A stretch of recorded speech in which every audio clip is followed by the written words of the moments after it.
বসবাস করত। মাছ ধরে তার বিক্রি করে বাবা মেয়ের দিনকাল বেশ ভালোই চলছিল। বাবা, তুমি মন খারাপ করে বসে আছো কেন? তাড়াতাড়ি জাল ফেলো বাবা, বেলা যে বয়ে যায়। জাল ফেলে আর কি হবে, ওই ছোট মাছই তো উঠবে। একদিনও একটু বড় মাছ ওঠে না আমার জালে। আমি তোকে ছোট মাছ ছাড়া একদিনও একটু বড় মাছ বা কাটা পোনা খাওয়াতে পারি না রে। বাবা, তুমি মন খারাপ করো না তো। না রে, আমি তো বাবা, তাই না? আমার নিজের কাছে অপরাধী মনে হয়। আমি তোকে একটু ভালো ইলিশ মাছও খাওয়াতে পারিনি। তোকে আমি সব থেকে বড় জেলের সাথে বিয়ে দেব, যাতে তোকে ভালো মন্দ খাওয়াতে পারে। না বাবা, তাতে সমস্যা নেই। তুমি যে আমায় প্রতিদিন 3 বেলা করে নুন ভাত খেতে দাও, এতেই আমি খুশি। তাও আমি তোমার সাথেই থাকবো, বিয়ে করবো না বাবা। তুই যতই মুখে বলিস তুই খেতে চাস না, কিন্তু আমি তো বাবা, তাই না? আমি তো তোর মনের ভাষা বুঝি রে। আচ্ছা বাবা, তুমি এখন মন খারাপ না করে জাল ফেলো। যা মাছ আছে তুমি তাই নিয়ে বাজারে গিয়ে বিক্রি করে এসো। তারপর মতি মিয়া জাল ফিরলো এবং প্রতিবারের মতো আবারও সেই ছোট মাছই আসলো। দেখ, আবারও সেই ছোট মাছ আসলো, দেখলি তো? তো কি হয়েছে বাবা, যা এসেছে তাতেই হবে। চলো, এবার মাছগুলো নিয়ে তুমি আর আমি গিয়ে বিক্রি করে আসি। বিক্রি করার পরে যে মাছগুলো বেঁচে থাকবে সেগুলো আমরা রান্না করব। তুই এই মাছগুলো বাড়িতে নিয়ে গিয়ে রান্না কর, আর আমি বাকি মাছগুলো বাজারে বিক্রি করে আসি। সব মাছ নিয়ে গেলে সব মাছ বিক্রি হয়ে যাবে, তখন আমরা কি খাবো? আচ্ছা বাবা, ঠিক আছে, তুমি যাও এগুলো বিক্রি করে দিয়ে এসো।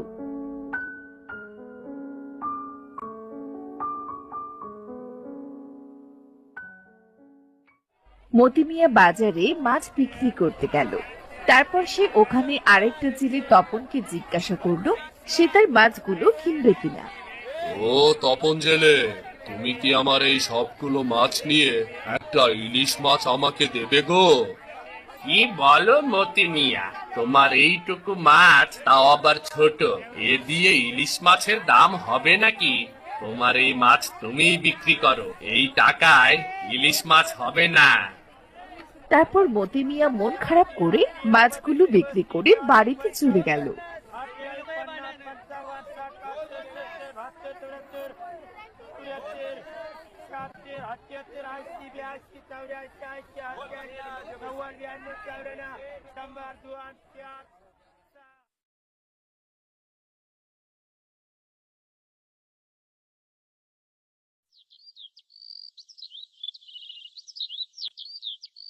এরপর একদিন আকাশের অবস্থা খুব খারাপ, বৃষ্টি আসবে। আজকে তো আকাশের অবস্থা দেখছি খুব খারাপ, যখন তখন ঝড় নামবে। আজকে আর কিভাবে মাছ ধরতে যাব? আজকে যদি তুমি মাছ ধরে বাজারে বিক্রি না করো তাহলে আমরা খাবো কিভাবে বাবা? এক কাজ করি, চলো আজকে আমি মাছ ধরতে চাই, তুমি আজ বাড়িতেই থাকো বাবা। তুই কি পারবি মাছ ধরতে? তুই যদি জোয়ারে ভেসে যাস, না থাক, তোর যাওয়া লাগবে না। না বাবা, কিছুই হবে না, আমি জেলের মেয়ে, কিছুই হবে না আমার। তুমি থাকো, আমি যাচ্ছি। এই বলে ময়না মাছ ধরতে নদীতে গেল। গিয়ে দেখে নদীর পাড় ভেঙে যাচ্ছে। নদীতে তো দেখছি অনেক জোয়ার, আর নদীর পাড় যে ভেঙে যাচ্ছে, যদি আমি ভেসে যাই। না না, তাড়াতাড়ি বাড়ি ফিরে যাই। এই বলে ময়না দৌড়ে বাড়ি চলে আসে। আর এভাবে দৌড়ে দৌড়ে বাড়ি আসা দেখে মতি মিয়া বলে, কিরে ময়না, তুই এমন দৌড়াতে দৌড়াতে আসছিস কেন? কি হয়েছে? বাবা জানো, নদীর পাড় ভেঙে যাচ্ছে। ধুর পাগল মেয়ে, তুই কিছুই জানিস না। নদী ভাঙা কত আনন্দের। নদী ভাঙলেই তো নতুন নতুন অনেক মাছ নদীতে আসবে। তাই আজকের দিনটা আমরা না খেয়ে থাকি তাহলে। একদিন না খেলে কিচ্ছু হবে না বাবা, কালকে আমরা অনেক মাছ ধরবো। আচ্ছা ঠিক আছে, পাগলি মেয়ে একটা।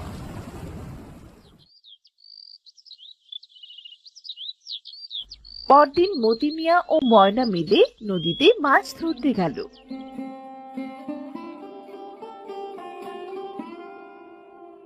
বাবা, নদী ভেঙে তো আরেকটা নতুন নদীর সৃষ্টি হয়েছে বাবা। হ্যাঁ, নদী ভাঙনের ফলে নতুন নদীর তৈরি হওয়াকে বলে নবগঙ্গা।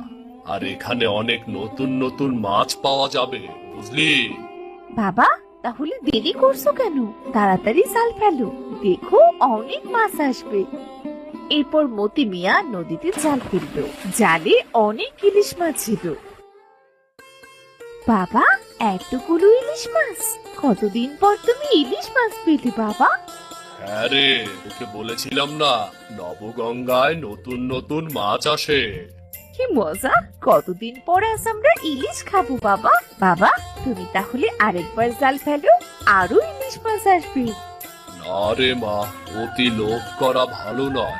আজকে যে কয়টা এসেছে ওগুলোই আমরা বাজারে বিক্রি করে দেই, আবার কালকে মাছ ধরবো। আচ্ছা বাবা, ঠিক আছে, তাহলে চলো এগুলো বাজারে বিক্রি করে দিয়ে আসি। হ্যাঁ রে, অনেকদিন হলো ইলিশ মাছ খাইনি।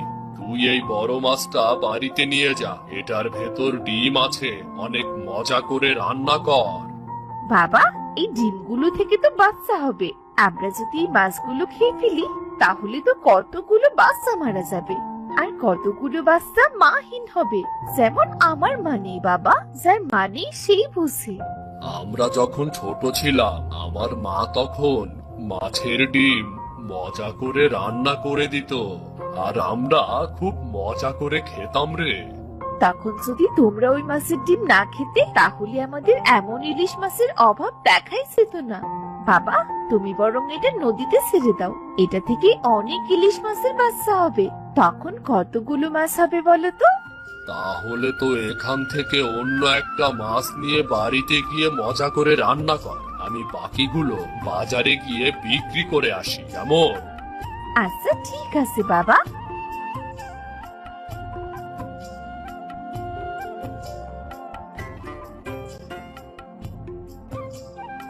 তারপর মতি মিয়া মাছ বিক্রি করতে বাজারে গেল।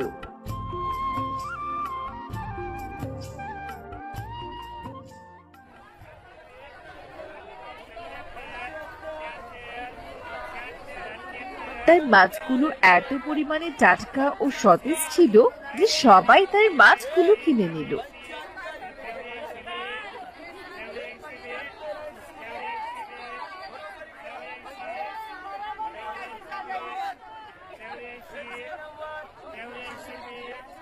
আমি ব্যবসা শুরু করার পর থেকে কখনো তো মতি মিয়াকে ছোট মাছ ছাড়া ইলিশ মাছ বিক্রি করতে দেখিনি। আজ হঠাৎ এত টাটকা সতেজ ইলিশ মাছ কোথায় পেল? হ্যাঁ, এটা তাকে জিজ্ঞাসা করতেই হবে। আজকে কেউ আমার হাত থেকে একটা মাছও কিনলো না। দেখি ওকে একে জিজ্ঞেস করে নে। তপন মতি মিয়াকে জিজ্ঞাসা করলো, মতি মিয়া, তুমি আজকে হঠাৎ করে এত টাটকা ইলিশ মাছ কোথায় পেলে গো? কোন নদীর থেকে ইলিশ মাছগুলো ধরেছ? আমি যে নদী থেকে মাছ ধরি সেই নদী ভাঙনের ফলে একটা নবগঙ্গা সৃষ্টি হয়েছে, সেখান থেকে আমি ইলিশ মাছগুলো ধরেছি। তারপর তপন ভাবলো, আজকে গিয়ে সেই নবগঙ্গার সব ইলিশ মাছ ধরে ফেলবো, তারপর আমার মহাজনকে বলে সেগুলো বরফ দিয়ে সারা বছর সংরক্ষণ করে চড়া দামে বিক্রি করতে পারবো। যাই, তাড়াতাড়ি নবগঙ্গাতে গিয়ে জাল ফেলি।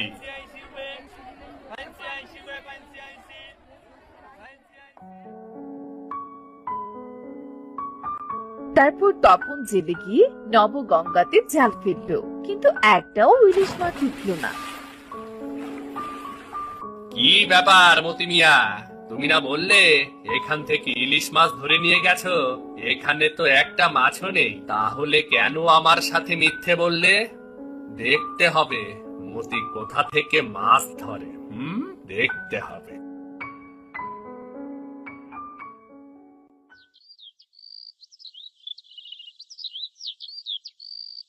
পরদিন মতি মিয়া ও ময়না মিলে নবগঙ্গাতে মাছ ধরতে গেল।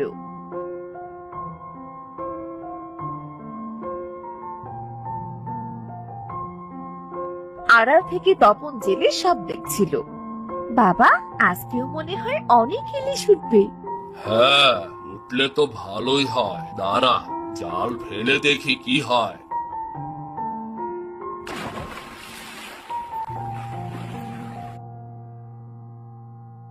বাবা দেখেছো, বলেছিলাম না আজকেও অনেক ইলিশ উঠবে। তুই এখান থেকে একটা ইলিশ বাড়িতে নিয়ে গিয়ে রান্না কর, আমি বাকিগুলো বাজারে বিক্রি করে আসি।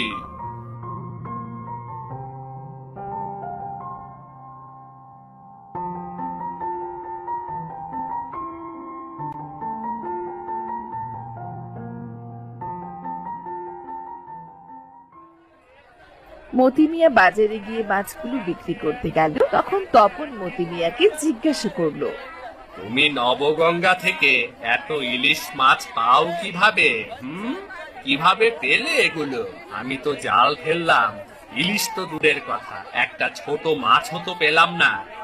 তুমি যে লোভ করেছো, এর জন্য তুমি মাছ পাওনি। এমন করলে তুমি মাছ পাবেও না। তুমি জানো না, অতি লোভে তাঁতি নষ্ট। তাই লোভ করা ভালো নয়। তোমার যেটুকু আছে সেটুকু নিয়ে সন্তুষ্ট থাকো।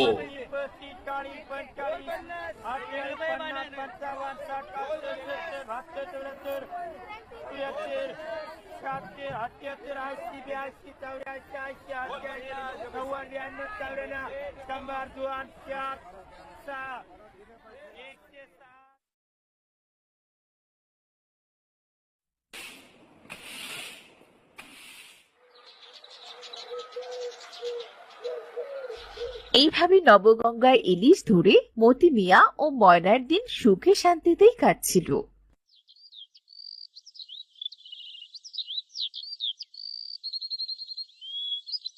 শোনো রফিক জেলে, মতিন মেয়ে আছে না, ওর মেয়ে ময়নাকে বিয়ে দেবে। তোর সাথে বিয়ে দিলে ভালো হবে, ওদের মাছের ব্যবসার ভাগ পাবি তুই। তাই আমি চাই তুই ময়নাকে গিয়ে বিয়ের প্রস্তাব দে। আচ্ছা বাবা, ঠিক আছে, তুমি যখন বলছো আমি যাচ্ছি। তারপর শফিক ময়নার কাছে যায় বিয়ের প্রস্তাব দিতে।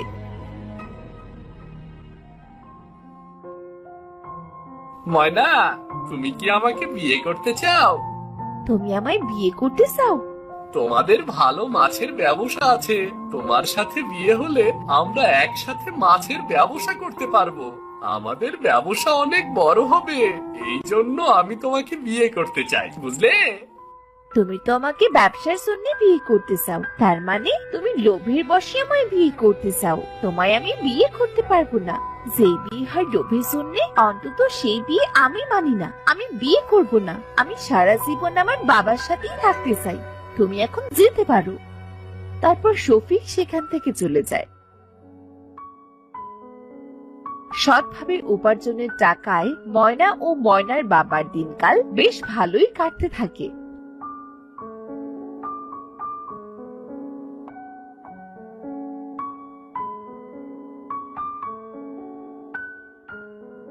মা, আমায় একটু ভাত খেতে দিবি? আমার বড্ড খিদে পেয়েছে রে মা। কেন দেব না মা, তুমি বসো, আমি এক্ষুনি গরম ভাত আর ইলিশ ভাজা নিয়ে আসি। ইলিশ মাছ? আমি আমার এই জীবনে কোনোদিন ইলিশ মাছ খাইনি রে মা। দে না মা, একটু খেতে দে না।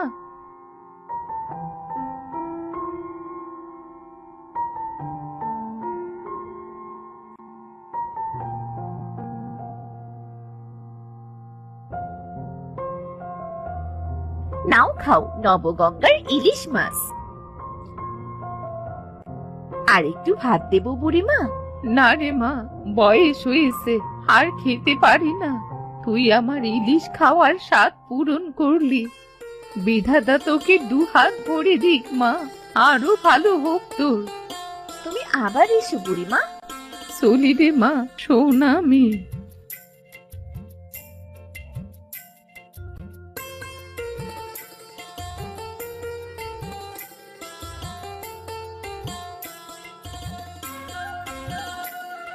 মা ময়না, ও ময়না মা। হ্যাঁ বাবা, বলো না। বেলা কত হলো খেয়াল আছে? আমাকে দুটো খেতে দে মা, আবার আরতে যেতে হবে যে।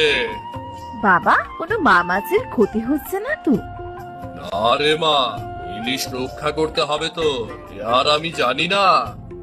তুমি মুখ হাত ধুয়ে এসো, আমি খাবার বাড়ছি বাবা।